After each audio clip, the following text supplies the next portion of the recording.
It was a bright Friday afternoon in Austin, Texas, when 17-year-old Ethan Parker stepped out of Westlake High School, flashing his calm smile. No one could tell. Behind those clear blue eyes, a silent storm was brewing. He was the golden boy, straight-A student, varsity soccer captain, beloved by teachers and classmates alike. But 24 hours later, Ethan's lifeless body would be found in his bedroom, and all of it because of one Facebook post. Ethan lived in a cozy suburban neighborhood in Austin. His father, a former Marine, now worked in construction. His mother taught elementary school. He had just scored the winning goal in the regional soccer finals, and his Facebook was flooded with congratulatory comments, selfies, and trophy pictures. But what no one saw, Ethan had been receiving anonymous Facebook messages for the past month. Threats, mockery. Someone had dug up an old mistake. On the night of October 12th, Ethan's phone buzzed at midnight. "We know what you did sophomore year. Tomorrow, everyone at Westlake will know too. Check your Facebook wall in the morning." His chest tightened. 2 years ago, Ethan had accidentally leaked a private voice message that had humiliated his best friend, Ryan Mitchell. Ryan had left school in embarrassment, and Ethan had buried the guilt. Now, someone had unearthed it. The next morning, Ethan's nightmare unfolded. A long, detailed post appeared on his Facebook wall, public for all. Screenshots of old voice messages, twisted lies, and false accusations filled the post. By noon, over 300 students at Westlake had shared it. Comments exploded. "Fake friend," "liar," "snake." His phone buzzed endlessly. His teammates distanced themselves. His world crumbled. In under 2 hours. But who posted it? Could Ethan stop the storm? That evening, Ethan sat silently at his desk, tears falling onto his soccer jersey. He scribbled a note on a yellow notepad. "I didn't mean to hurt anyone. I'm sorry." He placed his Westlake soccer medal beside the note. And by midnight, Ethan Parker was gone. But who was responsible for this? The truth was darker than anyone imagined. After Ethan's passing, the police launched the full investigation. The twist? The Facebook post had been created by Ryan Mitchell, his former best friend, the same boy whose life had been derailed 2 years ago. Ryan, driven by resentment and heartbreak, had orchestrated the public humiliation.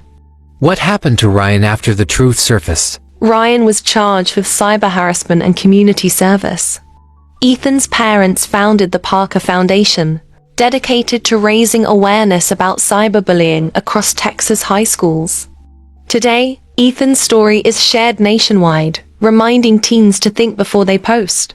By Monday morning, news of Ethan Parker's suicide had exploded across Austin. Local news channels, social media, and school groups were flooded with headlines. Westlake High teen takes own life after Facebook scandal. Parents were outraged. Students were shaken. Outside Ethan's house, candles, flowers, and handwritten letters began piling up. His teammates left his soccer jersey on the school fence. A movement had started. Justice for Ethan trended across Texas. Within days, Westlake High School organized an emergency assembly. Students, teachers, and parents packed into the auditorium as Ethan's parents spoke bravely about their son's silent suffering. Tears flowed, heads bowed. The school announced new anti-cyberbullying rules, counseling services, and awareness workshops. For the first time, students shared their own experiences, stories of silent battles, online harassment, and depression. Ethan's tragedy had cracked open a hidden truth. Ryan Mitchell, Ethan's ex-best friend, confessed everything during police interrogation. He broke down, sobbing as he admitted that jealousy and guilt had driven him to expose Ethan. He never meant for it to end in death. Ryan was charged with cyber harassment and sentenced to 300 hours of community service, along with mandatory counseling. But the guilt would haunt him forever. Months passed. Ryan, after intense therapy and reflection, asked to meet Ethan's parents. With trembling hands and tearful eyes, he apologized to them. Instead of hatred, they forgave him. They even invited Ryan to join their foundation, to speak about the consequences of online cruelty. It was the beginning of redemption for both Ryan and the community.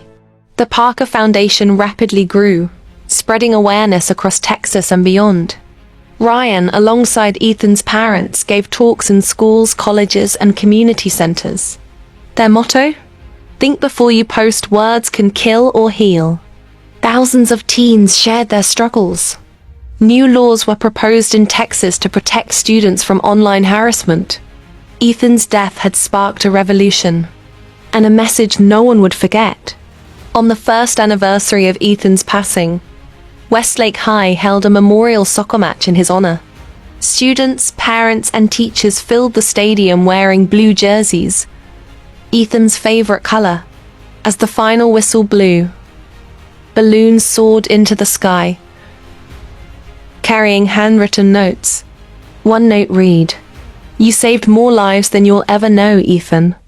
A tearful Ryan stood on the field, placing Ethan's jersey on the goalpost.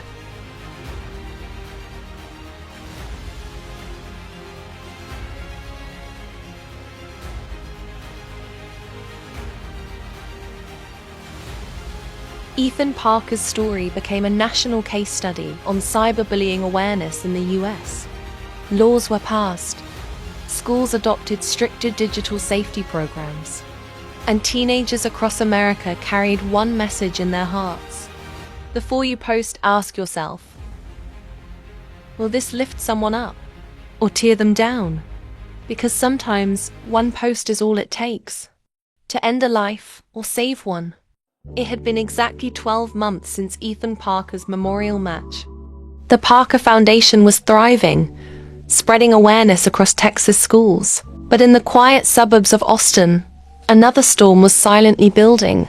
Meet 16-year-old Olivia Carter, smart, introverted, passionate about art, and new to Westlake High School. With her sketchbooks and quiet smile, she blended into the background. But soon, Olivia would face the same darkness that Ethan once did. Olivia joined the Westlake Art Club and quickly made a small circle of friends. But one day, during a group project, she accidentally corrected the work of the school's most popular girl, Madison Blake. Madison, rich, influential, and social media queen of the school, didn't take it lightly. A whisper campaign began. First came snide comments in hallways. Then fake rumors spread online. Anonymous accounts started posting edited images of Olivia, humiliating, cruel, and false. On October 15th, a fake Instagram page named Olivia the Faker appeared. Doctored photos, lies, and embarrassing false stories flooded the page. Within days, over 500 students were following and sharing it. Olivia's phone buzzed non-stop, but with cruelty, not comfort. Her parents noticed her retreating into silence. She stopped drawing, stopped smiling. One morning, during a school awareness session, Ryan Mitchell, now 19 and a speaker for the Parker Foundation, visited Westlake High. He shared Ethan's story and the signs of cyberbullying. As Ryan spoke, Olivia's eyes filled with tears. She approached him after the session, voice trembling. "I think it's happening to me too." Ryan listened carefully. He promised Olivia that she wouldn't face this alone. He introduced her to Ethan's parents, who guided her to legal resources and emotional counseling. Together, they began documenting every harassing message and post. For the first time in weeks, Olivia smiled. Hope flickered. With evidence in hand, Olivia filed a report with the Austin ISD Cybercrime Unit. Ryan spoke at a local news channel, sharing her case, anonymously, to raise awareness. Soon, other students came forward, admitting Madison had targeted them too. The school launched an internal investigation. Under mounting evidence, Madison Blake was suspended for cyber harassment, and her parents faced civil liability. The anonymous Instagram page was taken down. Olivia's name was cleared publicly during a school assembly. Students who had once laughed now apologized. Olivia stood tall, stronger than before. Inspired by Ethan's legacy, Olivia joined the Parker Foundation as a youth speaker. She combined her art and her voice to spread awareness about digital kindness. Her story made national headlines. For the first time, Westlake High became a model school in cyber safety programs. If you like this video, please like, share and subscribe.